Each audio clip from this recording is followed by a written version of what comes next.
All right, it's working. All right, again, remember, my internet sucks. If I jump off, I'll be right back on my fucking phone. So don't fucking hop off the goddamn stream. All right, shit. Welcome to the gentlemen. We are the Keyboard Warriors, presented by RipTheWarriors.com. I'm Eddie Fred Kirby, shooting the shit. We have 2 cards to talk about, and actually plenty of shit to bring up. Lawsuits, Habib, fucking everything. So let's just kick it off with today's card because it's the easiest thing to fucking go with. Okay, right. Here we go. All right. So very quickly go through the prelims because it was nothing really super crazy. Right. Francisco Figueiredo made his debut, got a win, disappointed with it, whatever. He was that's the what is he? The brother of Yep. of Davidson Figueiredo, the flyweight champion, right? Okay, well, that lasted quickly. Oh, okay, there you go. All right. I'm about to say, God damn, sir. You froze up. Did I? Fuck me. I swear to God, this is gonna fuck me up in like a minute. I'm telling you. So just be patient. Anyway. All right. Then Dalcha Lungiabula got the decision win over Marcus Perez. Sue got the decision win. Ricky Simon, second round submission on Gaetano Pirello.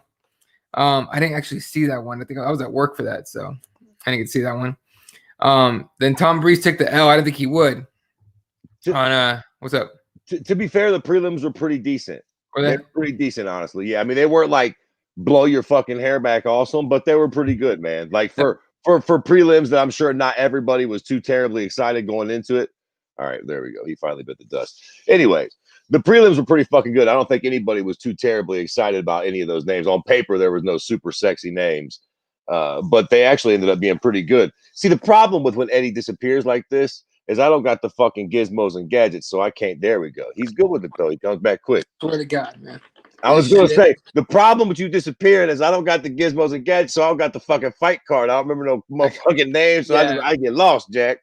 Yeah, and it's off, so I got to restart all my shit and get it all going. So it's all good. Next fight up, so Mari Akhmedov taking on Tom Breeze. Yeah, I didn't get to see that one either. Lerone Murphy, though. Lerone Murphy pulled off that decision win over Douglas Silva, the Andrade. A lot of people were like kind of down on Lerone, dude. I thought he had a pretty solid game or fight. Yeah, here's the thing, man. Hype is a motherfucker. You know, he had a lot of hype going into that fight. So everybody, what was he, like a minus 500 underdog or some crazy shit like that? Yep. So I think when you get that sort of hype, everybody just expects you to, come out and do these crazy great things. And it was a tough fight. You know, he looked good. He won the fight. He very clearly won the fight, even though it did end up being, I think, a lot more of a tough fight than he expected it to be. Mm-hmm. I wasn't mad at him, to be completely honest. Like, I get it. It was a really fucking tough competitive bout that he came out on top on. Shit, you can't expect him to just come out and thunderstrike everybody. Right. All right, but yeah, regardless, he had a solid game. So I keep saying game, solid fight. All right, then Matthew Schnell taking on Tyson Nam. Really good game plan by Schnell to stay active and keep moving around on Tyson. He kept landing on Tyson too. That jab was really nice. Tyson, meanwhile, waited way too long to come on. Came on late, and then ended up losing by split. That was a solid fight, though. Yep. Then Roxanne Modafferi takes the L to Viviana Araujo. I mean, look, she got dominated, yet didn't fucking she didn't gas, she didn't get finished. I think it's still tough as fuck. They should call. What the fuck is she? What nationality is she? Do we know if she's just a white broad? Is she Brazilian. Polish or something? Who? Modafferi? Oh no, Modafferi's American. Well, I mean, she's got to be. Nobody's really American, you know what I mean? Like, what is that? She's like fucking. I don't know. Swedish a Viking or something. I don't know. Whatever the fuck she is, they need to call that hoe the whatever the fuck zombie, because she just sort of keeps. I have always thought that Roxanne Modafferi was just, when I seen her stand up years ago, I thought she was just going to be a sitting duck. I just keep expecting her to get the fuck beat out of her because her stand up looks so sort of sloppy and unwell kept, and she just sort of wades into things and takes these big shots, but she is just like the female Neil Magny. She just sort of finds a way to not listen, she took a beat in this fight and she lost this fight, but she still didn't get finished. She still just sort of kept wading forward, man. Like Roxanne Modafferi is a motherfucker, man. I got to give it to her. She ain't nothing nice. Truth be not told. at all. And like you said, she's definitely like the female Neil Magny. Always brings it fucking shit. I expected her halfway through the second round to just come on and start doing some crazy shit. In the third round, she started bringing out, she started bringing the heat at the end of the second and the start of the third. She's super tough, man. She's super tough. She's super durable, and she's got a wealth of experience, which makes her damn near impossible to put away, even though her skills on the surface seem pretty fucking rudimentary, to be completely fucking fair. Like, she's one of those people that, like, I see her striking, and I'm like, yo, she about to get the fuck beat out of her. But yet, she never does. Like, her striking always looks like somebody should just be piecing her up. Yet, they never really do. Or even when they do, they don't seem to put her away. So, even in a loss, I kind of hand it to her. She looked okay. She still made it, like, kind of competitive. And her striking is definitely improved, I'll tell you that much. Meanwhile, I kept seeing people on Twitter. I don't know if you know, is it Brandon the Truth? On Twitter? Yeah. He put on there. He goes, Araujo's, low key, bad, right? And I was thinking about it. I'm like, he's kind of right. Oh yeah. Yeah, I mean, shit. All right.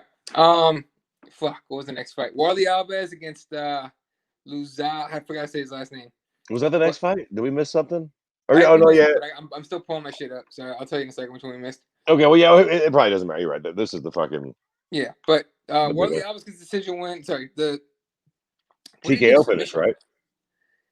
He got a TKO, didn't he? TKO, right. Yeah, that's right. TKO. He cracked this dude in the side like 4 times with a fucking kick.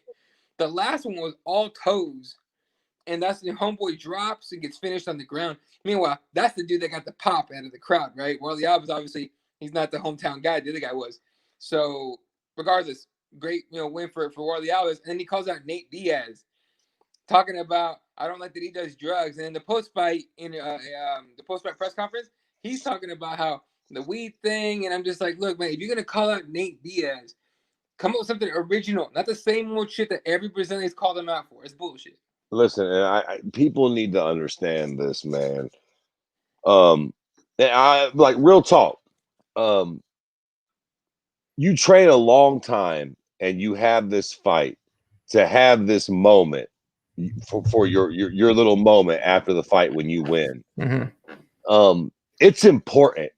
I can't sort of stress how important that is. Like, in the words of Chael Sonnen, like, you need to really be starting to think about what fight comes next. You don't always necessarily have to be a Henry Cejudo and put on these kind of goofy antics, but you do need to make that time count. And in my opinion, the worst thing you can do is call out somebody that you ain't got a snowball's chance at hell in fighting. Yep. It's a complete waste of your time. I'd rather you say, just line them up. I'll fight whoever. Sean Shelby, give me that old bullshit of I'll fight whoever's next. You ask it. Let me tell you something, Walry. How you pronounce that motherfucker's first name? Warley Alves, yeah. Warley. That's a wild name, Jack. We're just going to call him Mr. Alves. Let me tell you something, Mr. Alves. You, like a lot of other dicks that call out Nate, are not getting that fight. Nope. I mean, here is just the truth that some of y'all, or a lot of y'all, are going to have to realize. Nate Diaz is in a different tax bracket now. He ain't fighting none of y'all chumps. He did all that. He won and lost a bunch, but he's elevated himself to a different point in his career. Don't waste your time calling out a Nate Diaz. Right. I mean, if you're fucking Warley Alves, and he's a tough guy, no doubt about it. Like, I'm very curious to see where he can actually fit in that division. There's some very good discussions to be had about where he does go next. Let's not waste time on Nate Diaz. First off, Nate Diaz is a goddamn fucking lightweight. For fuck's sakes. He's got about as much business at 170 as fucking Conor McGregor does. Listen, we found out that Nate Diaz don't belong at 170 167 years ago when Rory McDonald and fucking Hung Young Dung Lim fucking threw him around and fucking ragdolled the fuck out of him at 170. Like, Nate can fight Conor at 170 if they don't feel like cutting weight. But other than that, don't call out Nate Diaz, bro. That's a fight you're not getting. It don't make no sense. And he's not fighting you. And again, I've said this before with other people. Surely Nate ain't a bit more scared of you than the man on the moon, but he's not going to fight you. You don't generate enough money for him, period. Yeah, like ask for it if you want to. You're gonna look stupid. So you're wasting your time. Again, it brings me back to my original point. When you win that fight, you train and you wait. That's an important moment for you. Mm-hmm. If you play your cards right, you can get a big fight. Fuck Nate Diaz. Piss on Nate Diaz. Fucking Hazmat. Fucking Leon Edwards. Those are the guys you should be calling out, bro. Like, wake up, man. Stop, Jesus Christ. And then you're talking about fucking weed and shit. What the fuck are you talking about? You are fucking squandering your opportunity here, bro. How Max absolutely utilized his opportunity on ABC last week, which we'll get to later on the podcast. Walry, you did the complete anti that with your fucking thing. You wasted your time asking for a Nate Diaz fight that you ain't bit more got a shot at getting than the man on the fucking moon. Right. No, it was a stupid call, honestly. And he looks dumb for doing it. And then on top of it, he goes, "Oh, it's because of the weed thing." Like, shut up, dude. We know you're smoking back in Brazil and all that shit too. Shut the fuck up. Well, it's like who cares, buddy? That's not fucking sexy. We don't give a shit about that. We don't care. Everyone laughed at him for it. Shout out to HMSG. We'll talk about Kiesa here in a second. Otis in the comments and everything. I'll get to everyone's comments. I promise. We'll get there in a second. Real quick, the fight that I missed, it was actually pretty. It was okay. Ike Villanueva knockout win over Vinicius Moreira. First round was like okay, a lot of body shots and everything. Second round though, nice little walk off knockout. Yeah, it was a decent fight up until the finish, and the finish was great. Yeah. It was one of those fucking, you know what I mean? They were homeboy Vinces, whatever the fuck. He did one of those. He fucking threw a leg kick and a hook. He really didn't commit to nothing, so he threw a bunch of nothing. And homeboy committed hard as fuck that hook and just thunderstruck him, Jack. One of those beautiful fucking overhead hook knockouts or TKO to be fair.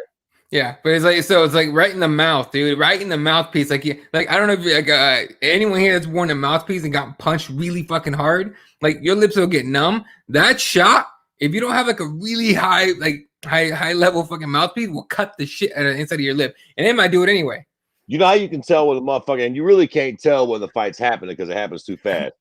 But when you watch the slow-mo replays, you know how you can tell when a motherfucker's really hurt? Their eyes. Yeah. The moment he gets punched, his eyes go king. That motherfucker, and he wasn't out, but his eyeballs, his brain sent a shockwave right to his eyes, like, yo, tell the world that we are fucked. Let him know. Eyeballs immediately say there is something terribly. We just got hit with something real hard in the face, and that was not good. Matter of fact, drop, hit the ground, motherfucker. We are in desperate trouble. That was what the fuck was that look on that his eyeballs popped open. Hit a dose of goddamn meth and crack. That was fucking nutty. All right, main event. Michael Chiesa dominates, outclasses Neil Magny. Neil Magny did his best to survive, and he showed a little bit here and there with improvement in the wrestling and all that. But Chiesa is just another level as far as a grappler for him. As far as striking goes, not much going, but it was a grappling fight. Yeah, man. I to toot my own fucking horn, but I gotta say, I fucking called. This is the one time I called against O'Neal that actually worked. The only thing I was a little worried about going into this fight, I was wondering if Chiesa would be big enough to do what he did and strong enough. Right. And then questions got answered because before that, he had a win over Diego. Yeah. And another really old welterweight, which is Carlos Condit. Okay. Where you just breathe that. He takes himself down. Right. I mean, they're just both very, very old guys, to be fair. And then he beat RDA, which was, let's keep it a bean here. Again, he's another guy who's best suited at 55. He can do work at 70, but he's not a big 70-er. So Neil Magny, at the very least, was a good size 70-er. That was the only thing that maybe gave me a little pause because, listen, again, one thing about Neil Magny, I think the thing about Neil Magny, to be fair, to put on my Luke Thomas analyst hat for a minute here, I think he's very unorthodox on his feet. He's a very weird striker, and he's got a great chin. So if you come in trying to headhunt him, a la Robbie Lawler, or a lot of the guys that he beat that you think he wouldn't, he's not really the right guy to come in and knock out. He operates well on his feet. But he can be out grappled. Daniel Maya submitted him. And now we've watched Chiesa control him. He's a very good grappler, make no mistake about it. But again, as the great fucking Corey Big Nips Anderson uttered out one time in the cage, there are fucking levels to this shit. And Chiesa he's a real high level grappler, man. His fucking top control is it's not the funnest thing to watch for a novice. And if you're not really into the grappling game, you probably didn't love watching that. I don't love the fucking lay and pray. I don't love the wall install. I don't love the guys who I feel like are just trying to hang on. Right. I don't mind Chiesa's grappling. He is smothering. Don't get me wrong. I'd rather watch a Vanderlei slugfest. But all things considered, I don't mind watching him do his thing, man. He is a smothering type cocksucker on top of you. His pressure on top is, and to be fair, he's got very slick transitions the whole most of it. But on top, dog. Neil Magny's no joke. I mean, he's a scrappy little dude, and Chiesa is like a fucking sludge, dog. He's got that fucking almost that Brock Lesnar sort of fucking top control where he just gets belly to belly, chest to chest, fucking hugs you nice and tight, gives you those fucking sort of jabs that ain't gonna knock you out, but I'm sure they don't feel very fucking good. Smothering top control, which is fucking a lot to deal with and very hard to. When you get a guy like that who's willing to accept position over submission, and it's hard to fucking get a cocksucker like that off of you because he's not really making any mistakes. He's not sort of trying to go for those big punches or submission. He's keeping your ass nice and tight. There's only so much you can fucking do. 100%. And a lot of his top control to me was very detailed shit, dude. On top, putting the shoulder under the chin, popping in Magny's head, where the head goes, the body goes, and it's just very small details he's getting correct that Magny had no answer for. So that was pretty dope to watch. Now, to me, the more interesting part, real quick, HMSG, what's up, dude? Is not a big fan of Chiesa. Chiesa. Everyone hates Chiesa and Magny, so I get it. The more interesting part of that whole fight wasn't even the fight. It was the second Colby Covington call out. After the first call out, I was like, relax with your bullshit. After this one, I'm kind of there for it. Yeah, well, I mean, listen, I don't know what the fuck they're doing with fucking Colby and Jorge. Changing hats. That's sort of the fight to make. If they're going to do it, I would love to see that fight. But if not, if they don't do Jorge Masvidal, Colby Covington, I wouldn't be mad at Colby Chiesa at all. Right. Stylistically, it would be super fun. Neither one of them could fucking box their way out of a wet paper bag, but grappling wise, boy, that would be fun. That would be really fun because they're both fucking very dominant grapplers. It would be really interesting to see who could sort of outwill who there. That would be very, very fun. No, I enjoyed it. He goes, Colby Covington, your shtick is over, something like that. Your shtick is over. He just wants to fight him and shit. And I'm just like, hell yeah, let's see that shit. Most hated guys at 170. Exactly. And Kiss should come out with like a Biden Harris hat just to be. God. Just because fuck it. Anyway, let's catch up some comments here before we move on to the next last Saturday's card, which is even honestly the best card you could have started this year off with. Otis says, "Who's your winner of the week and how's it not Li Jinliang for his impressive knockout over Ponzinibbio, which we'll talk about in a minute, and Viviana Araújo for her win over Roxanne Modafferi. On this card, who is your most impressive fighter?" Say this card, not the last. This card, not the last one. We'll talk about the last one in a minute. I don't want to say right? I don't want to say Chiesa because that's the fucking easy answer. I mean, probably Chiesa. I mean, he had a dominant win over Neil Magny. Who the fuck else can really say that? But I guess so as not to say that, I'll go with this cute cocksucker's name, Warley Alves. Yeah. It'd been a month of Sunday since we've seen him perform. Supposedly, this prick he was fighting was the Arabic Conor McGregor, and he had a lot of hype. And Alves came in and did what he should have done and made quick work of him. He looked fucking good. So I'm sort of, again, barring the fucking goofy Nate Diaz call out, I'm actually sort of curious to see where he actually does fit into a very stacked fucking welterweight division right now. Yeah, and I'm gonna go Warley Alves too. And I know he's done most of his he's done all of his damage at 170, but he's beaten guys like Colby Covington, Nordine Taleb, Alan Jouban, and now he adds the Arabic Conor McGregor by TKO on top of that. Just overall, to me, I'm with you. As far as this card goes, probably the most impressive guy. Shout out to Nurmagomedov's cousin. Yeah, Umar. Yeah, Umar. Umar goes 13-0, right? He got a first round or second round rear naked. I didn't see it, but I seen the thing. So, okay, something to look out for. Another unbeaten Nurmi. What are you gonna do? Yeah, what weight division is that? Let me find out. I'm gonna say lightweight, but let me find out for you. I feel like it's a different division than Habib. Yeah, it's gotta be lightweight. Bantamweight. Wow. Oh yeah, they're small as shit. That's right. Nice. Okay, bet. Cool. That's dope. Yeah, no, he's a good one to have a bantamweight. All right. What else we got? We'll talk about Max here. Max is the winner of the year so far with that fight. We can talk about that in a minute. Fuck everything. One thing that matters is Max Holloway. I will say once again for the people in the back, he did not lose against Volk. Don't even fucking get me going on that. I'm with you. I don't think he lost either one of those Volk fights. Don't get me going. We'll lose the whole podcast behind that shit. Let's see. For the first, hold on. Where I know Otis is talking about. Let me see. For the first ever special edition of Loser of the Weekend, this is the first ever Take Your Ass Home medal because the following people need to go on somewhere. Hang on, He said, here he goes. The Take Your Ass Home award recipients for their nonsense performances are Sarah Morris, agreed, Tom Breeze, okay, and Marcus Perez. I get it. They might have to go get their walking papers before leaving Abu Dhabi. I ain't mad at it. He's got a point. All three of those folks are probably, the UFC's fucking. This is not the right time to have a shoddy performance in the UFC. They are cutting motherfuckers left and right. So yeah, I ain't got no problem with any name on that list getting the fucking chopping block, buddy. I'm with it. All right, let's talk about the card, man. Max Holloway puts on an impressive performance, but this card was so dope to have as the first card, 2021 decisions and everything outside of the Sarah Morris but Mello fight. Right. Fucking Austin Lingo put on a fucking just that. This kid has fucking insane takedown defense. Yep. And he can crack motherfuckers. This dude had Jacob Cover had no chance.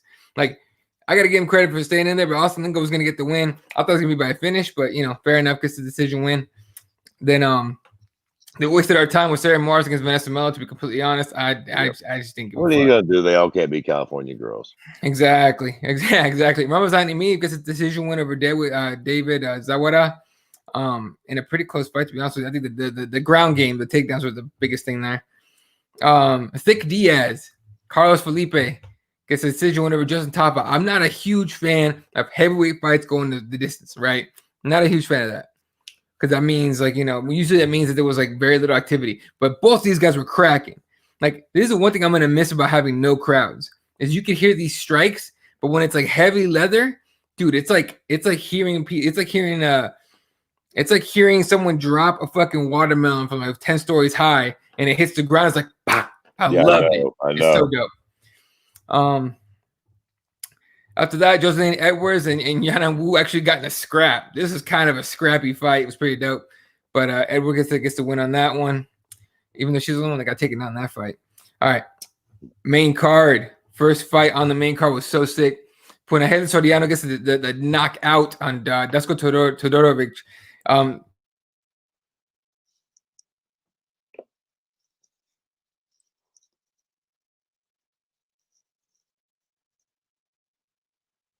Did he freeze? Or did the internet connection die on him again?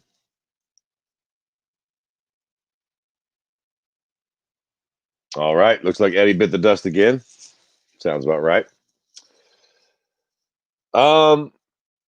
We'll have to wait and come back to this fight. I didn't see this fucking fight. Okay, well, here he is. He's back. There we go. Yeah, dude. There we go. This is so dumb.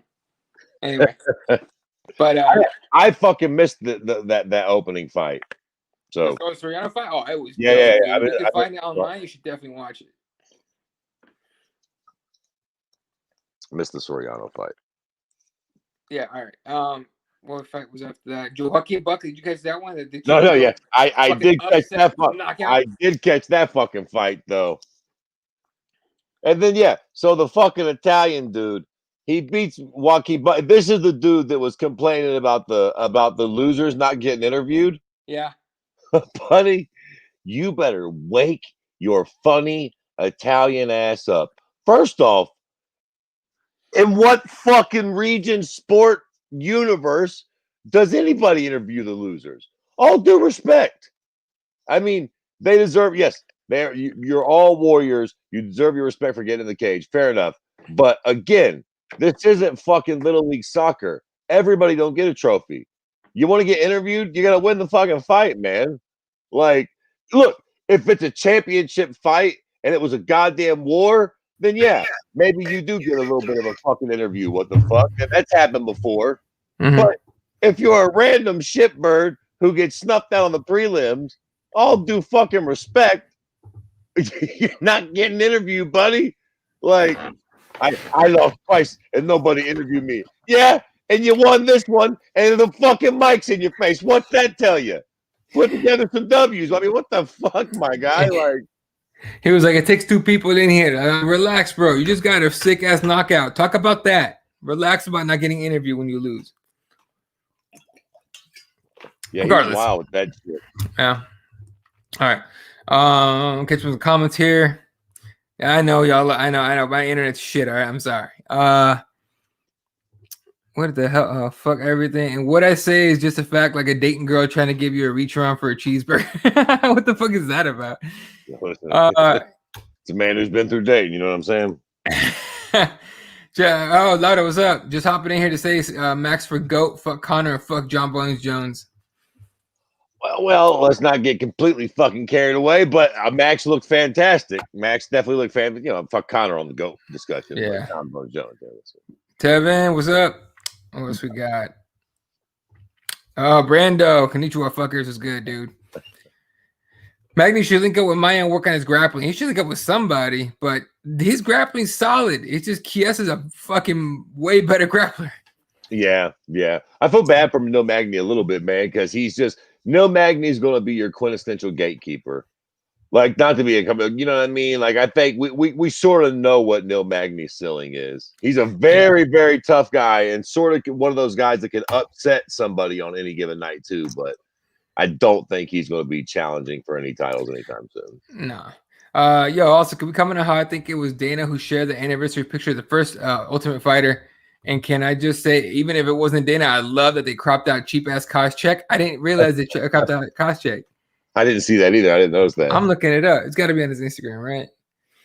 But that's fucking funny. I mean, look, no one likes Koscheck.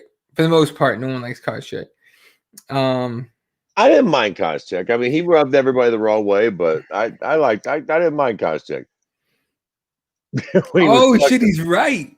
He was fucking holding Paul Daly down and whispering in his ear and shit. Yeah. Dude, Koscheck is on the furthest left of the picture, way in the far left, and all you can see is his like left arm. That's weird. That's pretty fucking funny. But no, you know what? Somebody got cropped out on the other side too, so it's not like it was cropped out on purpose. Oh, maybe. Yeah. Okay. Yeah. So I just saw that. All right. Magny Kiesa was in a fight for UFC on ABC. Dana White and Shelby knew that. I loved it. I rooted for Magny, but was stuck with the way Kiesa called out Colby. It's a good call out, honestly. All right. Might be the upset of the entire week. Probably is. The Leech takes out Santiago Ponzinibbio, coming off a 2-year layoff, to be fair. 2-year layoff, right? But nobody picked the Leech. I thought about putting money on him, and I should have done it, but I didn't. And he gets a fucking massive knockout win over Santiago Ponzinibbio. The Leech got hands, apparently. Listen, it wasn't just that the Leech won. Yeah. It's how he won. He knocked him out. Are you fucking kidding? And listen, I don't mean to be a fucking dick here, and I don't want to raid on nobody's parade. What was it? Lucky? Did he land a lucky shot? Does Jangalang sort of shut his eyes and do some of these things? He kind of does. Man. And I'll be a son of a bitch if he didn't land one. I don't know what to make of it. Congratulations to fucking Jingling. I don't know, man. I have a hard time believing that he's actually a better striker than Ponzinibbio. I don't want to necessarily blame it on ring rust. Maybe that's what it was. Ponzinibbio's timing was a little off. And all joking aside, I hate to say that somebody landed a lucky punch, but I mean the motherfucker's nickname is the Leech. He's not exact. Now, again, he does throw heavy leather. He has been known to sort of bite down on his mouthpiece and let his hands go, but he's not exactly knocking fools out. But I guess this is just one of those searches where when he lets his hands go, if he does land on you, he does apparently pack some fucking power. So I guess at the very least, what we learned in this fight was if you get in the pocket with fucking the leech, be careful. He does have the power to hurt you. Right. No, you're right. 100%. And don't take him lightly. What the fuck? No, I mean, we know what he does as a grappler, but Duke can fucking scrap. So yeah, even if he doesn't have the most technical boxing, right? He's got some power in his hands, and he's willing to get in that pocket and let his hands go. Which I've said before, that sort of alone makes you a dangerous striker. If you're willing to take one to give one, and you got some fucking power, and you'll jump in that pocket and let him go, which fucking the leech will do. He ain't nothing to fucking play with. You got to be careful. Shit, dudes have made careers out of that. Right. So, for real. Yeah. And Santiago came in with a shine, man. Everyone's talking about him coming in to return Ponzinibbio and all sorts of shit. Lee knocked him out, took his shine. So yeah, he sure did. He sure did. So yeah, congratulations to Lee, man. Yeah. All right. Carlos Condit against Matt Brown, a fight 10 years too late. How many ever years you want to throw in too late? Matt Brown was like, I want to come into this fight and show that I've improved it everywhere. Like, bro, why do you say that thing, the same goddamn line every fight, the last 6 fights that you've had? And you come out and first of all, he lost. He didn't get murdered. Okay. Because this is Carlos Condit. This isn't like, prime Carlos either. But the scores were kind of weird, right? 30-27 for Condit. Yeah. I mean, he still won, but the score was weird. I seen people talking about that, and yes, that's crazy. But I am so utterly sick and tired of having that conversation. I mean, 30-27 is absurd, but we already know what it is. The judges are completely fucked. There's got to be at least one fight a card. Yep. Where one judge just, it's just apparently fucking playing on his iPhone or something during the fight because, right. I think Carlos won that fight. I think it was a really close fight. But yeah, 30-27. Stop it. What was it, the first round, right? Matt Brown clearly won the first round. Mm-hmm. Let's not be fucking. I mean, but as far as this fight goes, I'm gonna give you a little metaphor here. Okay. Now, for some of you youngins out there, you might not get this. I'm gonna reference an old school band. A few years ago, I was lucky enough to catch Hall & Oates with my old man up in Toronto. We were on vacation, and we went and watched Hall & Oates perform live. Now, for some of you youngins out there who might not know who Hall & Oates are, they were a big fucking sort of white soul duo from the 70s and 80s. Now, when I seen them, it was fucking 2017, 2018. Mm-hmm. And they were good. They put on a good show. But I seen them 25 fucking years too late. They were good for what they were. That's exactly what this fight was to me. Was it a good fight? Yeah, it was entertaining. But if this fight would have happened 11 years ago, it would have been one of those brawls for the century. If I'd have caught Hall & Oates in fucking 84, it would have been one of the best shows I've ever seen in my life. Time I seen him in 2018, it was lit, but it was far too fucking late. This is that sort of fight. I was stoked to watch it, and it played out pretty well. I mean, all things considered, it was a good fight. But it sort of was bittersweet to see them fight now, just because I remember what they were both like in their prime. And hell, even about 7-8 years ago, this fight would have just been so much better. So much more would have been on the line. It was a fun fight, but just way too. I mean, it's both of their last fights ever, probably. So, what the fuck? Surely in the UFC. I mean, it was Connor's last fight in his contract, and Matt Brown. Come on, man. And Brian got nothing left. But, we'll see. That dude just keeps on going. Brandon says, sorry, Otis, the Leech can suck shit from a dead dog's ass. Wow. Marcus Perez looked like a great value Masvidal today. That's pretty good. He did. Yeah. Not even a great value fucking Dollar Tree Masvidal. Yeah. Ooh, even a little lower. Yeah. He went quite a bit lower there. Someone pulled the plug on Eddie from the Matrix. Yeah, okay, I got you. 2012, Joe Rogan interviewed the losers. Right, Joe Rogan's actually the reason they don't do that anymore, because he was tired of interviewing dudes that got knocked the fuck out. Well, yeah, makes sense. I forgot who we talked to. They're at. Who did he talk to that was like the one where like the straw broke the camel's back? There was one that was like a really bad knockout. And he still talked to him. He was like not feeling good about it. I forget. I want to say Alistair Overeem, but I could be wrong. Yeah, that might be it. No, I think you're right. That might be it. But yeah, I think Alistair was like, maybe it was it the Stipe one where he was swearing that Stipe tapped and everybody was like, yo, Alistair, Maybe he didn't tap, bro. And Alistair's fucking in dreamland shooting. That might be it. I don't remember. Maybe not. Because Rogan, even on the broadcast, was like, "Oh, I don't feel good about that." Like that, he clearly was not back from the KO. He's still out. Whatever. So I remember what you're talking about. I don't remember what fight, but I know exactly what you're talking about. All right, this fight is going to be very interesting for the next fight we talk about. Brian Ortega taking on Alexander Volkanovski, March 27th, UFC 260 is the co-main event. Great fight. I don't know. We'll see if the guy that won the next one that we're about to talk about here gets the winner of that one. I hope Ortega wins that because Volk lost to Max. Jesus Christ.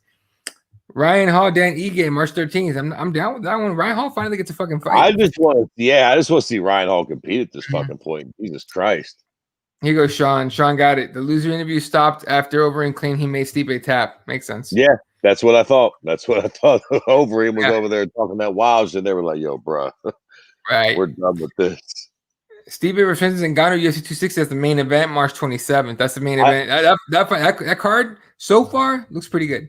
I also heard that it's confirmed that John gets the winner. That's what I heard. Yeah, that's what Dana said. That's what Dana said, right? So interesting. Right. Brian Ortega is getting the piss beat out of him. Do not get it twisted. That Korean zombie win wasn't shit. That third fight with Max is coming, love it or hate it. I'm cool with it. That being said, Brian Ortega, if he shows that he's improved quite a bit and he beats Volk, I'm not mad at that rematch. I sort of disagree for some reason. I think I don't know. I'm just not sold on Volkanovski. I think Ortega is going to submit Volkanovski. Really? Yeah, I do. We'll find out here. A couple more. We're going to talk about this main event. I think Francis is going to knock Stipe's head off, and Stipe's chin is impressive. I hope so. If they do John the winner, I would much rather see John versus, Francis Ngannou than John Jones versus Stipe. All due respect to Stipe, it's just the fight with Francis would be so sexy because of the carnage that Francis can cause, especially if Francis happens to like sleep Stipe and give us a highlight reel. Can you imagine a fight with Francis and John Jones with Francis is coming off and knocking Stipe out? Good Lord, that's so fucking sexy. I'm telling you right now, if COVID wasn't a thing right now and they were having live events and shit, and Francis did that, we're getting UFC Africa, okay, and somewhere with John Jones and Francis Ngannou, and that thing would have gotten compared to was it Ali Frazier? Yeah. Whatever that was I guess that was the Thriller Manila. Thank you. Thriller Manila, right? But it would be compared to something like that. Yeah. Oh yeah. It would definitely have the potential, and especially now with all the fucking African talent. God forbid they put Usman or Yusuf Sadiq or some of the other. I mean, they've got a lot of African talent there. Yeah. Izzy can pull it off. Izzy's a bit of a Kiwi, but he's an African and he can pull it off for sure. Yeah. And then this one real quick, and we're gonna talk about this card. Or this fight. Can we briefly talk about how bad we want Jojo to beat the shit out of Jessica Eye this weekend? Nobody likes Jessica Eye. And I made that point on Twitter. I was like, dude, ain't nobody like Jessica Eye. Nobody likes Jessica Eye. Everyone's tired of that chick. Yep. Yeah. I just wish you would shut the fuck up. Just I don't know. Jojo's little squeaky fucking Scottish voice sort of annoys the piss out of me, but I definitely wanted to throw Jessica Eye a beating for sure. I remember when JoJo's voice was like super cute, and you're like, all right, yeah. And then now it's like, okay, you need to fight. You need to be able to fight, though. Can I for a brief moment to sort of throw my disappointment out for my my Ohio fighters? I get stuck with fucking Jessica Eye and Stipe. Yeah. And don't get me wrong, Stipe has proved himself to be a great fighter. He's brought some championships here to Ohio, but if I'm being fucking honest, I mean, boy, he's probably one of the more boring. Him and fucking Camaro take the cake for fucking. Well, I guess Pichor Yan isn't exactly the most exciting guy. You know what? Matter of fact, now that I think about it, all the fucking champions of the UFC right now suck. Boring for a few. Yeah, low key. No personality. All due respect, Pichor Yan, Volkanovski, fucking Usman. No personality whatsoever. And Stipe at the king of it all. He might be a great fighter, but. To be the heavyweight champion, look, for being the heavyweight champion of the UFC right now, Stipe should have so much more esteem with his name. Sure. I mean, he's a great fighter. Look, he's about to go into this rematch with Francis, and I wouldn't be surprised if he's the underdog. And I would almost like solely attribute that to, in a weird way, his personality. Like his fucking in-cage performances, he should be considered a goddamn fucking king. But he's just so sort of weirdly nonchalant about everything, man. I guess you could maybe say it's somewhat in the way that he wins his fights, but I don't know, man. He's just boring as a champion. And like I said, it sucks as a fucking Ohio boy to have to fucking, Jessica I and goddamn Stipe. Right. Real quick, Otis sent me the link on Twitter talking about Joe Rogan's the one that they didn't want to fight interview KO'd fighters anymore, and it was the Overeem thing where the Overeem was saying they clearly tapped. Even Rogan was like, it ended up being this awkward exchange, and it embarrassed the hell out of, or at least it was embarrassing for Overeem because it was Rogan saying, "Are you sure?" I don't think. No, that's not what happened. You know how Rogan is, right? Well, right. I remember it because fucking Overeem kept going with it. So Rogan was like, "Okay, well, if you really feel like that, let's put it on the fucking jumbotron." Right. That's where it got bad. And it's like, oh no. See, look, Overeem, right there in big bold letters, he didn't tap, and Overeem's probably still fucking squinty eyed like, did he? Meanwhile, he's like, fuck, I look like a dick out there. I didn't even know where the fuck I was. Right. Anyway, yeah, so that's what it was. And then as far as like fighters like from Arizona, I'm not mad at Justin Gaethje and Tracy Cortez from Arizona. I'm cool with that. All right. Main event. And it was a masterclass. It was a clinic. It was whatever other word or fucking analogy or metaphor you could use. Max Holloway beat the dog piss out of Calvin Kattar. Max Holloway is so fucking good that I think it was fifth round, end of the fifth round, near the end of the fifth round. He starts talking to the commentaries like, count it up. And then while looking at the commentary table, pops a jab in Kattar's face, slips 3 punches, ducks a fourth, and then pops him again. All while yelling, "I'm the best boxer in the UFC" to the commentators and then to Calvin Kattar's face. And then he said the freshman showed up. It was a dope-ass fight. It was Max Holloway prime. It was beautifully done. Max Holloway, big-time winner. And honestly, to me, the winner of both of these cards. Still, even after today's card, even today's card wasn't super impressive, but everyone's still talking about Max. Performance of the week so far. I mean, we'll see what happens with this end of the week fight on Saturday, but definitely so far the two cards, the performance of both of these cards. Max looked amazing. I've said it before. I didn't think that he lost either Volkanovski fight. I definitely don't think he lost that second Volkanovski fight. And let me tell you something. I'm quick to admit when I'm wrong on this motherfucker, and I get fights wrong all the time. We always make predictions, but I never claim to be a good predictor. Like, it's just so, that's the beautiful thing about MMA. There's no real rhyme or reason to this shit. It's so easy to get shit wrong. Right. But when I do call it right, I like to come and rub your fucking noses in it. And what Daddy Fred tell y'all? Max Holloway's a better boxer than Calvin Kattar. I don't give a fuck how many Golden Gloves competitions he won or how many like little horseshit pro boxing matches he won. Overall, you look at what those dudes have done in the UFC, Max Holloway's got better hands. I said going into the fight, I'm like, how is Calvin Kattar going to beat Max Holloway? Now, okay, so there's two. Look, we could go on and on about how great of a performance this was. It was brilliant. There's no doubt about it. But there's a few things I want to talk about. What we do with Max Holloway after this. Now, we're going to get to that in a moment. Let's do two things here real quickly. Let's get to one real quick. And I hate to be a cunt here, but I just want to. Max Holloway, is he the best boxer in the UFC? I have a hard time saying that. Yes to that. No, I do too. And here's the thing: when he first said it, and he's fucking thunderstriking Calvin, and he's fucking looking away, I was like, "God damn, he is." But then it hit me that about a year ago, he got outboxed by Dustin Poirier. Right. I mean, him and Dustin Poirier had a boxing match that Max just lost. I mean, he lost that fight pretty. So I think it's a little hard to call him the best boxer in the UFC. Sure. He's up there, though. Make no mistake about it. He's up there. And he's probably the best boxer at 45 and one of the top 5 best boxers, top 3 best boxers possibly in the UFC. But I don't know if he's the best boxer in the UFC when you get fucking pieced up by fucking Dustin Poirier the way. Right. Now, yeah. One thing I would like to throw out there, I don't think he's the best boxer in the UFC.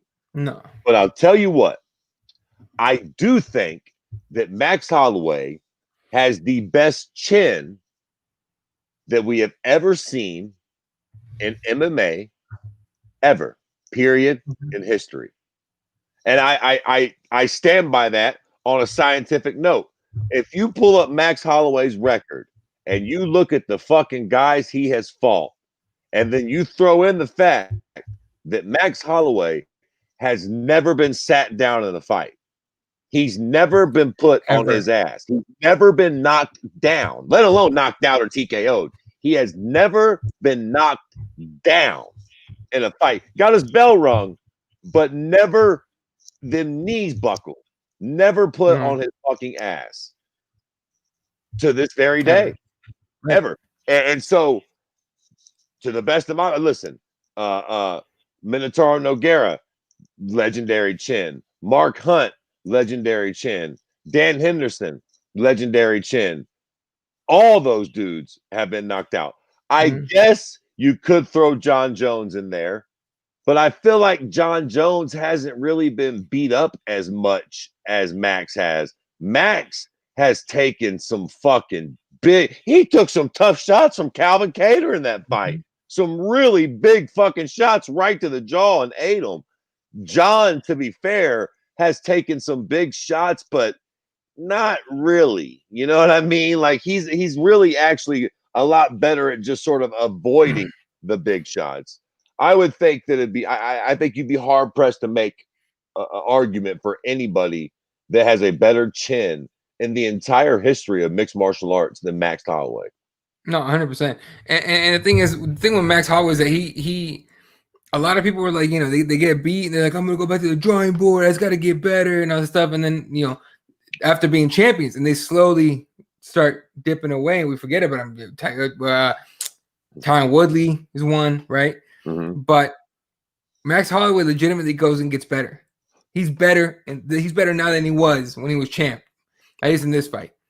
And then as far as boxers go, I was looking at my phone. I was like, what name am I not thinking? And can I remember? Cody Garbrandt is a really good boxer. Dustin Poirier, the Diaz brothers. I mean, listen, whether y'all like it or not, Conor McGregor. And Conor actually came out and said it himself, which you got to give him respect. We go, hey, Max Holloway's not the best boxer. I'll show you against Dustin Poirier, who is a really good boxer. And right. And to be fair, if Conor comes out and knocks out Dustin or outboxes him in a masterclass, I mean, I know MMA math ain't the greatest, but that does sort of kind of mean that Conor's a better boxer than Max. No, like if that and you're gonna hear me call for the rematch because now I want to see who is the best boxer. Oh, who with Max and Conor? Yeah, I would love to see that rematch, dude. I would love to see that rematch at 55. I wouldn't be mad at it, but I don't know.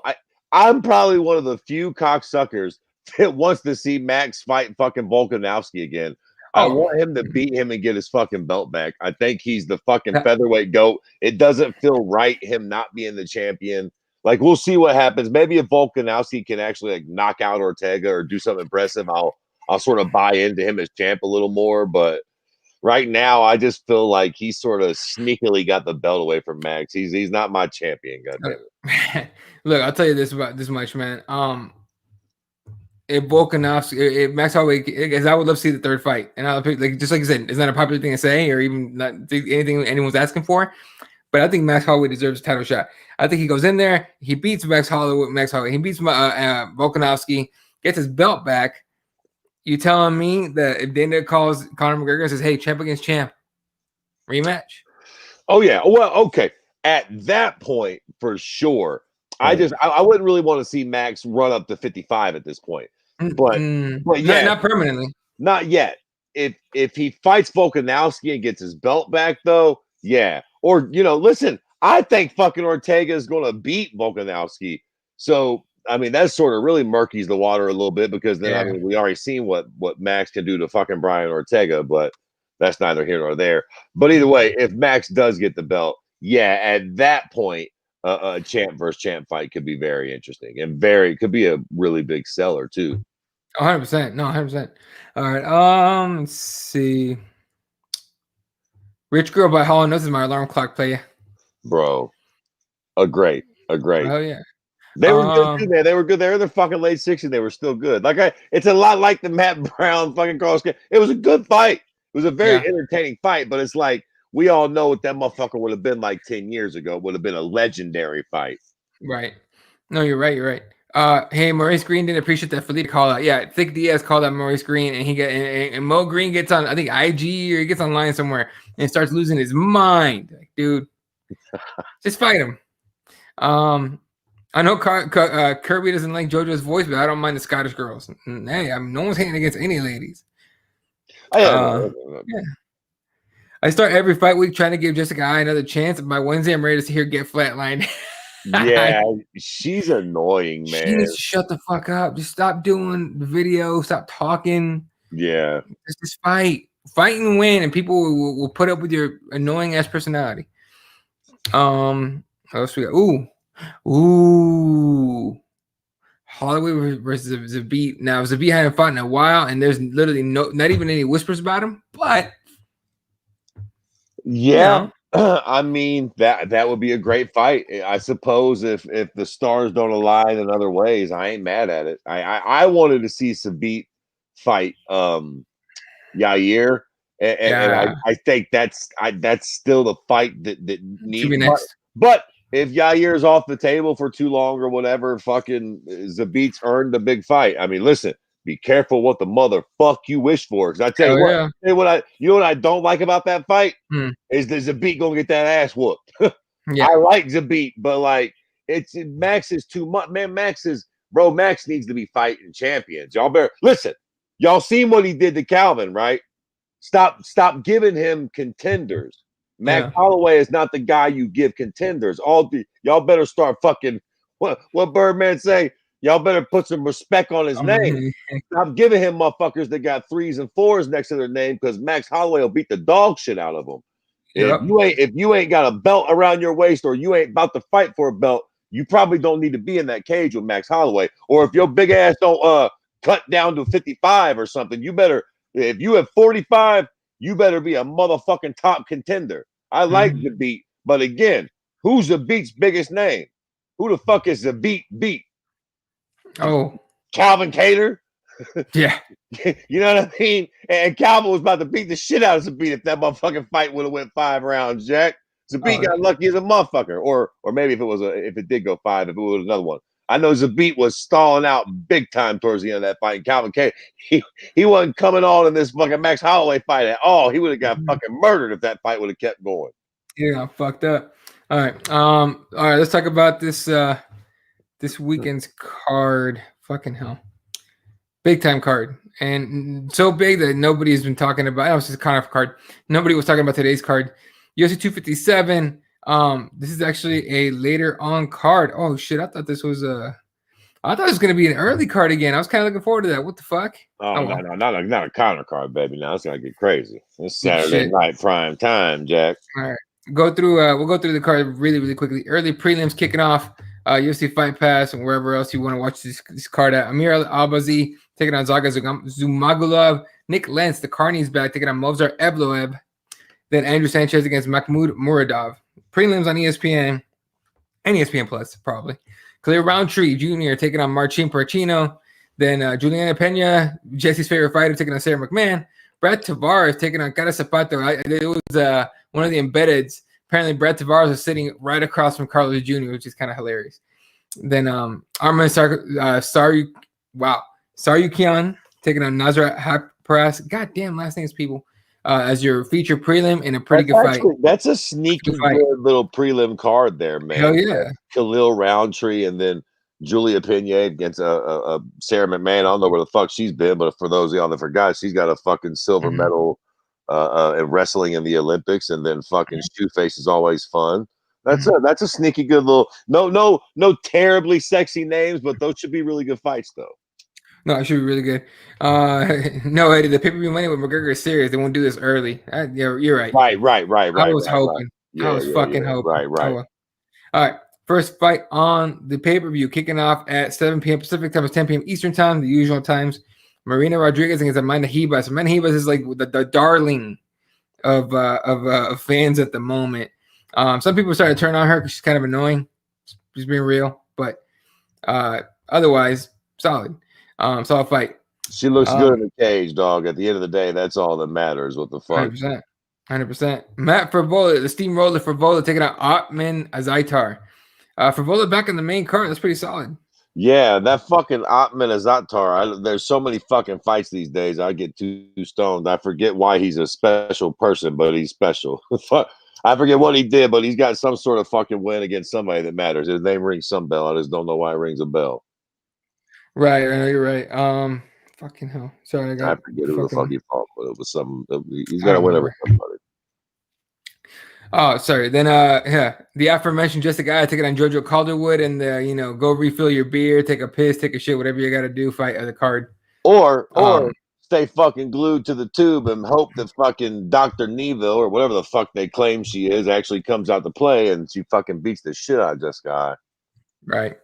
Look at these broads.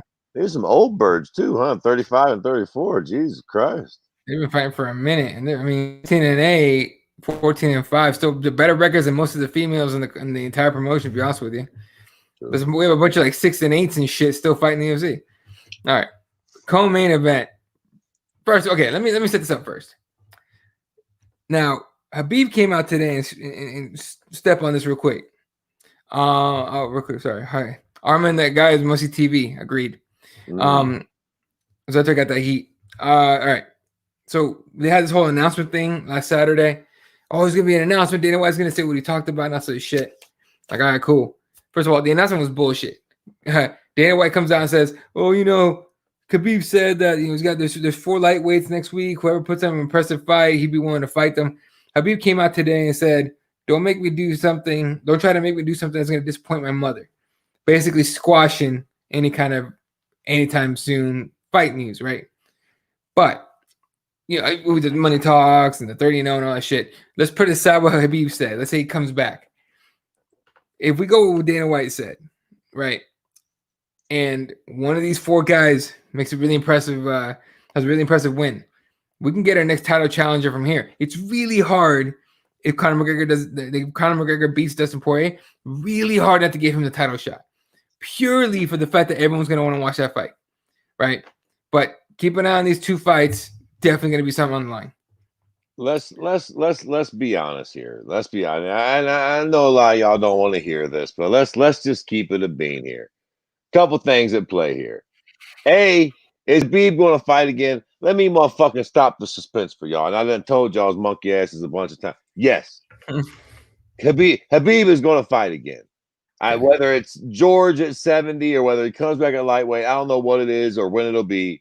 Khabib will fight again. Okay. Mother's wishes be damned. He's too young. He's too good. He's in his prime. I feel like if he was super serious, let me tell you something. Marvin Hagler, when that motherfucker lost and he quit, that motherfucker went to Paris and started doing action movies. He fucking retired and he wasn't fucking around. He left. That was the end of it, Jack. He quit. Habib's been flirting around. I've never bought the idea that he was actually going to stay gone. And that all this has done for me is just reinforce the idea that he's open to coming back. If the answer was fucking no, it'd just be no, right? Does Habib strike us as a guy who would keep playing footsie with all of us if it was no? If it was no, would him and Dana have even went in that room together? He squashed it. It would have just been no, right? If it was like real shit, my mom don't want me to fight, I'm rich, it's a no. Him and Dana don't got to meet. What are they doing in the room? Why even go in the room? I mean, Habib, if it was a no, if it was a stern no on his behalf, I think none of this would even be happening. So the fact that all this is happening means he's willing to come back. So all that being said, let's keep it a fucking bean. Let's keep it a bean. Dan Hooker. I don't give a fuck if Dan Hooker does a Hayukin on goddamn Michael Chandler in the cage. Habib's not coming back and fighting Dan Hooker. Michael Chandler. Much as I like Michael Chandler, former fucking Bellator champion, if Michael Chandler comes in and breaks fucking Dan Hooker's jaw in the first round, Habib is not coming back and fighting Michael Chandler. Dustin Poirier, beautiful little kid from fucking Louisiana. Again, I don't give a shit what he does to the Irishman. The truth is, Habib just fucking sugar stomped the fuck out of Dustin Poirier. He's not coming back for that fight. Let's keep it a bean. What they mean when they say that is, if Conor McGregor looks very impressive, we're going to do the rematch because it's going to make a lot of money. There's real bad blood. And let's be fucking honest for a minute here. I know it's really popular to hate on Conor McGregor, but of all the people that have fought Habib, of all the people that are actually at lightweight right now, who has a better chance of beating Habib? If Conor comes out of those four, at lightweight, period, man. If again, let's say Conor knocks out Dustin. So let's say that we assume Conor's the Conor of old. He's the Conor that's back. He beats Dustin. Sure. Who does have a better chance of beating Habib? Just truth be fucking told, who's a better striker? You ain't going to out grapple Habib. All right, so first of all, the main event, both guys have lost one. Both got finished same way. However, Dustin Poirier ain't beating Habib Nurmagomedov. Not striking, not wrestling. Dan Hooker, damn sure not going to do it either. Michael Chandler, we don't know, but I highly doubt it. Right. But if anyone's got a chance to not even match really, but able to at least throw something different at Habib, it's that guy. But we still don't know what he's got in the UFC. We have to find out after this fight, right? Yeah, Conor. Right. Yeah, I mean, so it's not, and above all that, it's the fight. It's the big one. It's the rematch. Again, you know who will low-key be an interesting style matchup for dude if he can get past Justin Gaethje is the Bronx. Yeah, but again, are they going to make fucking Habib versus DuBronx? Is that the fight he's going to come back for? Maybe. Habib's a pretty interesting guy, and that is an interesting stylistic matchup. But again, as much of a good run as fucking DuBronx is on, I think Habib's a horrible matchup for him. I think Habib would break DuBronx bad. I think DuBronx would have a little success in that first round or two because he's an interesting, offensive dynamo. But we've seen him fold, and if Habib does nothing right, it's sunk. You got to listen. If Conor does have a chance against Habib, it's finishing him in the first or second round quickly. What you're not going to do is win a war of attrition with Habib. You're going to have to come out and finish him quickly with strikes, or at least hurt him bad, open him up and fuck him up to where his grappling is compromised. Now, Agent Messi says the thing with Conor is he can shut Khabib's lights off with one strike. While completely true, I'm not disputing that. He had 4 rounds to do it, and he couldn't fucking do it. And he landed on Khabib. Listen, and then he got dropped. Here's the thing, right? Again, I think that if Ben Askren and Jorge Masvidal fought 10 times, 9 out of 10, what happened doesn't happen. But it did. I think, could Conor come out and do a flying knee and get Habib? I doubt it. But, could something like that happen? Could he land a weird kick, a land knee, a rare sort of weird? And he throws those weird sort of looping kicks. Could he just throw the perfect kick that happens to land and knocks Habib out? He is the person that could potentially land that strike. Now, again, he's got a fucking tough fight with Dustin Poirier, so we're going to sort of see exactly where he's at. But let me tell you something. Like I told you, I ain't going to show y'all my big hog again. But if he comes out and knocks out Dustin Poirier in the first round, all joking aside, the fight with Habib, y'all need to sort of take it seriously. I'm not, look, I know Conor said Habib's afraid of him. I'm not going to get into the goofy hyperbole. Of course, Habib's not afraid of him. Of course he's not. But do not think that is a completely unwinnable fight for Conor McGregor just because of how the first fight went. It's not completely unfathomable to think that Conor could land a strike to compromise Khabib in that first or second round, especially if Conor's on his game and going into the fight, he takes Khabib seriously and he gives Khabib the respect he deserves, which I think Conor will in the second fight. I think he will try his best to keep that distance. I think he'll be firing strikes. I just think the second fight will go a little differently. What will he win? Probably not, hand to God. But I do think that if Conor comes in with his head screwed on right, him and Khabib could be a lot more interesting than that first fight was. And I have to agree with you. Out of those four guys, the Conor rematch is the more interesting. Followed closely to me, followed closely to Michael Chandler. Sure. Outside of, again, the caveat to that is how he does this weekend against Dan Hooker, who has really good takedown defense, or at least not good takedown defense, not like super crazy, but he can get back up. So we'll see how it goes. And he's got really good striking, so we'll see. All right. And again, the aforementioned fight, Dan Hooker taking on Michael Chandler. First fight in the UFC. Michael Chandler was supposed to be the replacement for a possible dropout between Khabib and Justin. Didn't need it. Still made weight. Second trip to Fight Island. He's ready. He's calm. Who are you picking here? I am picking Michael Chandler. Okay. For some reason, I could be wrong. Again, I usually am. I see this. Hooker does get hit a lot. He's extremely hittable. He's very tough. But I just think this is, I see Dan Hooker's one of those sort of tall guys that stands upright, and I can just see Chandler wading forward, throwing those big overhand heavy fucking hooking bombs, and one of them just clips fucking Hooker and down he goes. For some reason, I just see that. Now, I guess Hooker can also land the knee on Michael's chin and drop him in one of those exchanges too. But for some reason, I just see Dan standing up real tall, fucking hands like this, trying to like land one of those things down the pike or a knee. And I just see fucking Michael Chandler coming over the top with one of those big looping fucking right or left hands, and just down goes fucking Dan Hooker. Yep. I think it happened too, but I'm taking Dan Hooker. I think I ain't fucking Otis. Reach advantage and underrated pop. 100%. Got power, got the reach. Michael Chandler's first fight. Now, Michael Chandler's been champion before, right? And he's had scraps before. Eddie Alvarez, guys like that. So he's not going to be shaking. I don't think he's going to have the UFC jitters or whatever they call him. But I think he's underestimating Dan Hooker. Either way, doesn't really. I mean, to me, it's not going to bother me whoever wins. But I'm going to go ahead and take Hooker on that one.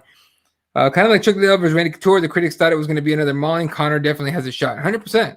Right. Don't get me wrong. Like all hyperbole, Conor dick riding, Khabib hating aside, Khabib's the man. He would be favored against anybody. But if he did have to come back and fight somebody at 55, it's sort of hard to think of another guy that would be that much more competitive with Khabib at this point. I mean, what the fuck? He fought Gaethje. He destroyed Gaethje. He fought fucking Dustin Poirier. He destroyed Poirier. Listen, of everybody that fought him, Conor's the only one that actually won a round, and he won round 3. Right. Or what, 3 or 4, right? I forget. It was 3. It was 3. It was later on in the fight. Well, yeah, it was 3 because he got submitted in 4. Yeah, and you could just argue that maybe Khabib took that round off. Say whatever the fuck you want to say. It still went to the 4th round. It's not like Khabib just took him down and choked him out in 2 minutes. You know what I mean? It was still a fucking. It went on a while. And the rebuttal to that's going to be that Khabib wanted to punish him and all that shit that he was saying pre-fight. So, but regardless, doesn't really matter. Yeah. I see Chandler KO and Hooker too. Hooker all day. I mean, look, this fight is who knows. We don't know what Michael Chandler's got. Right. That's how you know it's a good fight when the predictions are split down the middle like that. That's how you know it's a good fight. Yeah. Not so much on this one. The popular pick in this fight between Dustin Poirier and Conor McGregor, possible title eliminator. And most people going Conor. Well, it's hard to fight. It's hard to pick against that. I was gonna say, of course they are. I mean, it makes sense. It's just that Conor McGregor is fucking an enigma, man. Truth be told, he's just so, if Conor comes out and he's firing on all cylinders and shit, it's sort of like, how do you pick against him?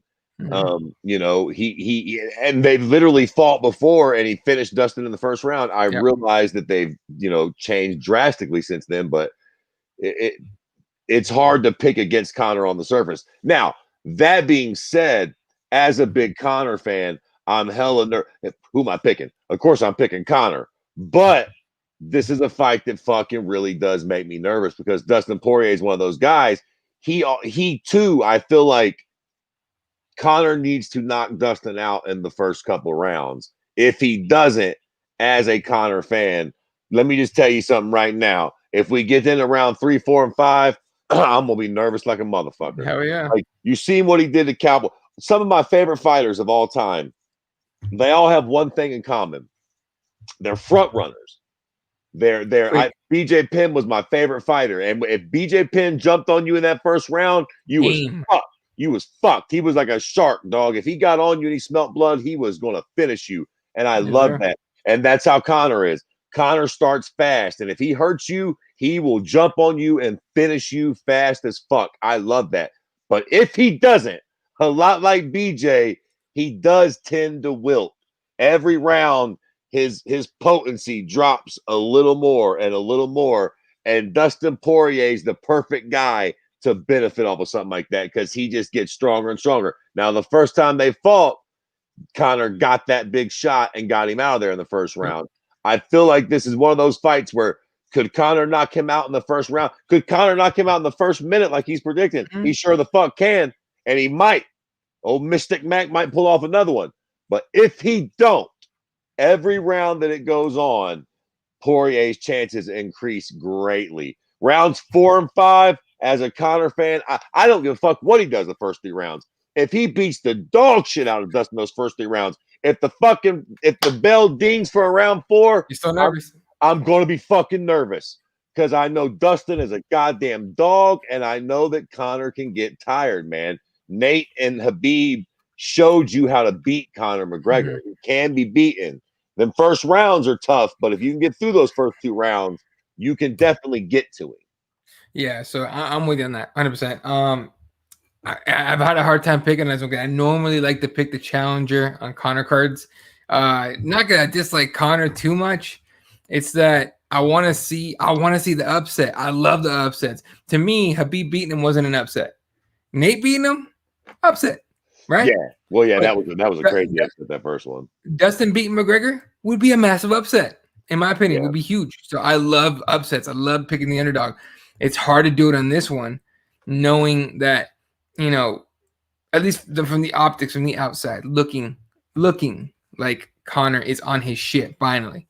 Looking like outside of this fucking little lawsuit that they threw at him or whatever, who knows what the fuck's gonna go on with that. And honestly, I'm sure that's not gonna fuck with him too much. Not for this weekend. Outside of that, like he looks like he's ready to make, you know, and he's talking about he's gonna fight 3 times this year. Great, I'm all for it. But he looks like a kind of man that wants to remind everybody who he is. Like every fight he's had recently, and you know, let's just go to the Cowboy fight, is he beat an old guy. Like he's tired of hearing all the excuses, right? All the excuses for the guys that beat everything. So I think it's gonna be like that. I think McGregor's gonna win. I don't see any way he knocks out Poirier in a minute. But I'm gonna say Conor wins first 2 rounds, knockout. Here's the thing, man. Ask yourself this question, and this is just like non-biased, just like you know. Say the fight goes the exact same way, first round knockout. Now paint it for both guys though. Who are we more excited for as fight fans moving forward? If Dustin knocks out Conor in the first round, that's good. But everybody is going to say that Conor's washed up. The only fight that he had won in years that mattered was a washed up cowboy, blah, blah, blah. They're going to make a ton of excuses. And then they're going to point to the fact that Dustin didn't have shit for Habib. It's going to put a weird, right? Who's the champion then? Dustin? All due respect. All due respect. If Dustin's the champ at 55, 55 is going to feel real weird for a while. It ain't going to feel right. If you flip that scenario and Conor McGregor comes out and knocks out Dustin Poirier in the first round, we're all going to say Conor's back. Dustin's an animal. That's not disputable. This is it. There's no dispute. Conor knocked out Dustin the first round. Holy shit. We get to do what we do. We're intrigued. We wonder if Michael Chandler wins, then if Michael Chandler wins and Dustin wins, we could do that fight, but it ain't the same as if Conor wins and Michael Chandler wins. Then it's like, the Conor train rides on, man, and it continues to be this big thing. So, I feel bad because Dustin Poirier is a fucking great dude. What the fuck? But like, I want Conor to win because when Conor wins, the sport's exciting, man. Quite frankly, it just if he wins big, if he gets a knockout win, as long as the cute cocksucker doesn't try to disappear and go box Manny Pacquiao, as long as he stays here with us, I mean, you motherfuckers got to admit, there's nothing more exciting than MMA when Conor's sort of in the mix and going for the title and in that sort of run. It's fucking exciting, man. And if you want proof, if he wins this weekend, check every single MMA website, and I mean every single one, ESPN included. Right. All right, you're gonna get Conor fucking articles for the next 3 months, nonstop. Every fucking day is a new Conor article. Okay, I promise you. You know why? Because everyone likes to click on those motherfuckers. So he wins, it's good for everybody, but the sport is exciting again, or it's more exciting. Right. If Conor McGregor wins impressively, you'll have, check Twitter. Manny Pacquiao, you're going to have Bob Arum or the like. If Conor wins impressively, you're going to have the whole world is going to explode. And you think, again, if Dustin wins impressively, you're going to have Habib saying, I respect you, brother. Here's your belt. You are a good champion. Because it's easy to do, because he likes him and he knows he's better and so on and so forth. But if Conor wins, it's going to be like, screw you, chicken. And then, because, Conor, and if Dustin wins, he's going to be like, all respect to Habib. Come back. I'd love to fight you again or stay going. He's going to be respectful. Otherwise, if Conor wins, he's going to be like, you're scared. You're running. I was drunk. I was on coke. I was fucking, you already know what time it is. And listen, we should all be wanting a Conor. As much as I love Dustin Poirier, we should all be hoping for a big Conor win just so the shit show and the circus continues, because who doesn't love a fucking train wreck, man? I mean, come on. So these people still watch John Bones Jones.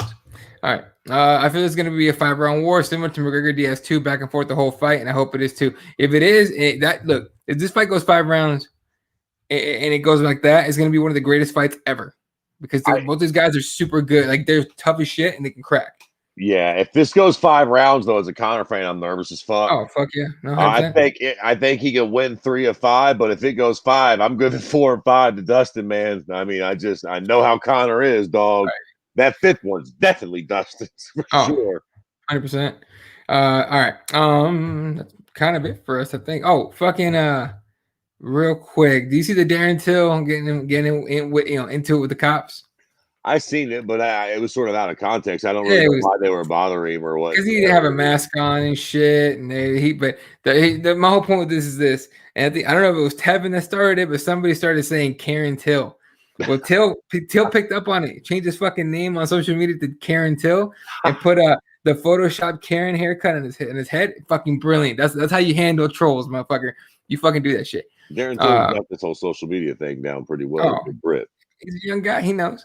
And then, all right. So for our non-MMA fucking segment, very short one. Obviously, a new start to the new administration here in the U.S. I know everyone outside of the U.S. is probably watching it from the outside, looking in, thinking everyone's crazy here, and you're not wrong. But very quickly, how do you feel about this whole thing now that it's like official and like, all right, we moved on to the new one? I probably should have told you about this before the show, but I kind of caught you off guard. No. It's whatever. It's whatever. Right. I mean, am I happy that Trump's no longer president? Yes. I obviously wasn't a Trump supporter. I don't know really how he even got the office, to be fair. Just like all things being equal, taking all that shit out of it, I don't think that he drained the swamp. I don't think that the bullshit he sort of fed us about, like, being against the billionaire, he had 4 years and nothing really changed, just keeping it buck. And a lot of Trump supporters like, well, he was like they all say, he was getting around to doing it. They were all getting around to doing it. But at the end of the day, it was sort of business as usual. And to be completely fucking fair, I'm sort of jaded, and I sort of expect pretty much the same thing from Biden and Kamala Harris. I think that the Democrats throw us poor folk a little bit more bones than the Republicans, but at the end of the day, that was the thing that made those goofy pricks at the Capitol, you know, ridiculous. At the end of the day, you got more in common with Joe Biden and Kamala Harris than you think. Right. You drove here in your fancy new 2020 fucking pickup trucks and shit. You motherfuckers have to have good jobs, or you wouldn't be able to take your day off and be here. Right. You know, you're probably a bunch of wealthy old white dudes. You know what I mean? Like, who do you think Joe Biden is? Fucking a terrorist from the Middle East? Like, he's a wealthy old white dude. What?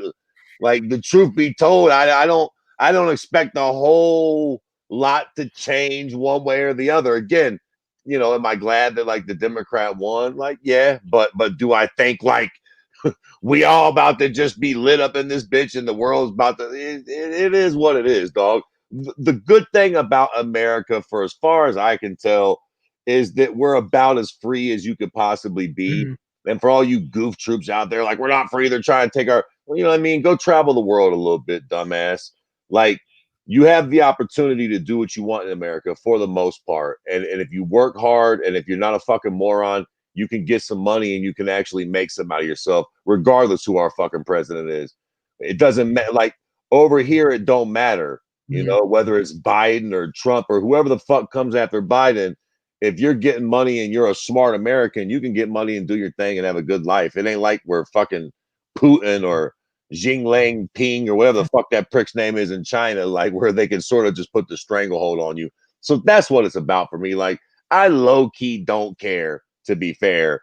I'm happy, you know, I suppose we won, but I'm also not like, here we go, baby. Now shit's really gonna turn around. We're gonna really all be fucking getting money, and you know, I don't think they're about to make my life any easier, to be completely fucking fair. So right, and that's I agree with you on that one. I don't, you know, the way I see it is this is, you know, the system worked as it should. I think the only thing that makes me laugh is now all these QAnon people are starting to realize that the whole thing was bullshit and they're getting upset. But other than that, like, look, it's a nice new beginning. Shit feels a little calmer now. I don't have to worry about like the leader of the free world getting on Twitter and losing his fucking mind. We could talk, you know, and the whole censorship thing is on a topic for another whole podcast by itself. But I think end of the day, man, I think we survived 4 years of Trump. You survive 4 years or whatever it's going to be of Biden, you're going to be fine. Worry about your family, worry about your own, okay? If shit ever really gets real, believe me, in the history of this country, people have stood up in politics, as far as representation, as far as voting goes. And if shit gets dicey, I mean, these motherfuckers almost got crazy at the Capitol, so you never fucking know. But, you know, I think, you know, it's like you say, we're just cogs in the machine. You know what I mean? And we do what we can, but to sit there and worry about who's in the fucking White House and shit, it's kind of hard. It's stressful. It'll stress everybody out, and it makes you hate people. So I think what I'm trying to say is this: it's like, go back and reconnect with these motherfuckers that you stopped talking to because of their political affiliation, because they're a Trump supporter, they're a Biden supporter, or a Democrat, or Republican, whatever. Because a lot of people lost a lot of friends because of this thing. Okay. And it's not the first time that happens, but it's the first time that seems to have happened at the scale that it did. So go back, reconnect with those people, man, because they were still your friends before this shit all went down. Absolutely. And there's no sense of losing friends over politicians who probably, again, don't really care about us. They'll never know who you are. They'll never give a fuck about you. So it's like, man, they're all sort of all on their own team anyways, man. Like, it's sort of them versus us in a weird way. I'm not necessarily calling for like anarchy, but like, it's more of an elitist sort of thing, man. Like, they're super rich and we're not, and that's sort of the driving force between us. Like, that's the major driving force. Republican, Democrat, it's all about money. How much money do you got? You'll never convince me that a rich motherfucker gives a shit about me. Ever. Right. You'll never. Regardless what party you're from. Regardless. You know what I mean? Like I always said before, like with Trump, like talking about him being racist, if me and Jay-Z walked in somewhere, he's having me put out, not Jay-Z. Mm-hmm. Same token, you know, if I walked in somewhere and Senator Cruz walk in somewhere, Biden's having me put out. I'm a nobody. He don't know me. Like the Republican, that's Mr. Cruz. Boom, come on in. Like he don't know me, dog. Like just because I might vote Democrat or I'm a liberal or whatever. Like at the end of the day, I'm not in that man's circle. We're just again cogs in the machine. Know your role. And again, the beauty of being a cog in the machine in America though is you can make a lot of money and you can have a beautiful fucking life as one of those cogs. So like it ain't so bad. Just don't get caught up in the bullshit, man. Worry about you. Do your thing. And the first elections go, definitely worry about local shit. Okay. Yeah. So anyway, all right. That's gonna do it for us tonight, ladies and gentlemen. Of course, you guys know the sponsors, ripthewarriors.com, survivorsports.com. On the comments, I appreciate the fuck out of everyone that tuned in. HMSG, Sean, Otis, man, Tev was here for a minute. Fangy, straight out of Michigan. Appreciate you tuning in, bro. Who else do we have? Brando. Fuck, who else? I know we had Otis. I said Otis already. Laura was here for like a minute. Texas Ranger was here. Everyone's tuned in. You guys are dope as fuck. Even if you watch this after the fact, still dope as fuck. Next week, got a couple things going down, so we're gonna move the show to Monday. So Monday night, I'll be tweeting shit out all weekend long, letting you guys know, especially Monday, letting you guys know. We will be talking to the 257 card. It's too big to skip a show, so we're definitely gonna be doing that. All right. So make sure you guys come back on Monday night. Myself, Ray Kirby, and come hang out in the chat. All the socials are there. KeyboardWarriorsMA.com. Come fuck with us. Follow, subscribe to all the things. Appreciate the hell out of all you guys. Y'all have a good night. As always, good night, Wilshire.